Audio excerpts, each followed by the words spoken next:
కాబట్టి ఇప్పుడు సుగ్రీవుడు అన్నాడు, వీళ్ళని చూస్తే దేవతల్లా ఉన్నారు.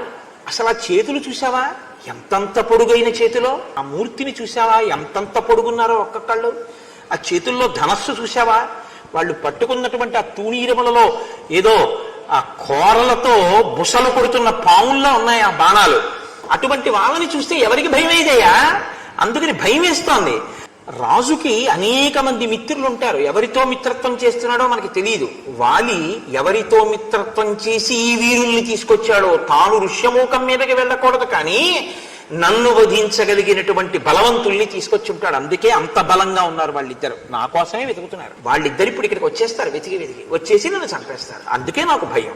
ఓ నిర్ణయానికి వచ్చేసాడు శంకతోటి. చాలా మేధావి వాలి, ఏ సామాన్యుడు కాడు. కాబట్టే ఇంత ప్రణాళిక రచించాడు. అటువంటి రాజుల విషయంలో సామాన్యులు భయంగా ఉండద్దు. ఇప్పటికే నా రాజ్యం అపహరించాడు, నా భార్యను అపహరించాడు, ఇప్పుడు నా ప్రాణములను అపహరించడానికి ప్రయత్నిస్తున్నాడు అని. మరిన్ని వీడియోస్ కోసం గాడ్ స్టేటస్ 03ని ఫాలో చేసుకోండి. అప్పుడే మీరు మరిన్ని రామాయణం వీడియోలు చూడగలరు.